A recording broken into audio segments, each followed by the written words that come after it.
Apa bayangan kamu kalau dengar kata korupsi?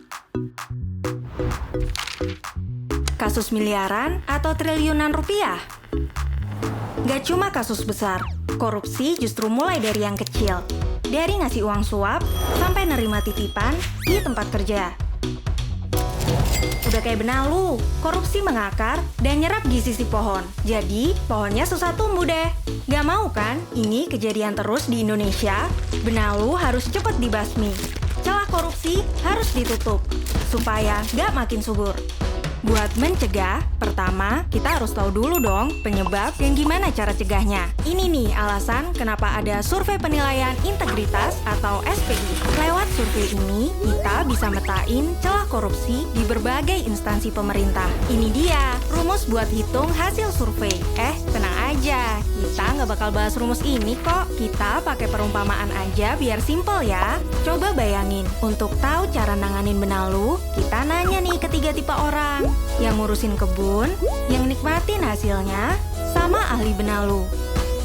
Pengurus kebun tahu apa yang terjadi di kebun, kayak pegawai Pemda yang tahu kondisi di instansinya. Kalau penikmat buah, bisa nilai kualitas dari buah yang dinikmati, kayak orang yang pernah ngurus perizinan atau pakai layanan publik. Terakhir, ahli benalu yang paham banget soal pohon dan benalu, kayak auditor yang biasa meriksa laporan keuangan. Kira-kira gini proses surveinya. KPK kerja bareng unit pengawas di instansi pemerintah untuk ngumpulin data responden.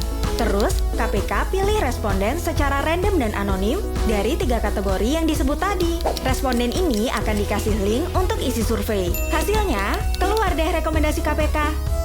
Contoh rekomendasi itu kayak pengawasan pada saat promosi jabatan atau ngeluarin izin, biar nggak ada yang masukin kepentingan pribadi. Terus nih, ada 7 aspek yang dinilai di survei, dari transparansi sampai sosialisasi anti korupsi. Tenang aja, semua data SPI yang diisi oleh responden itu dilindungi undang-undang, jadi rahasia dan aman.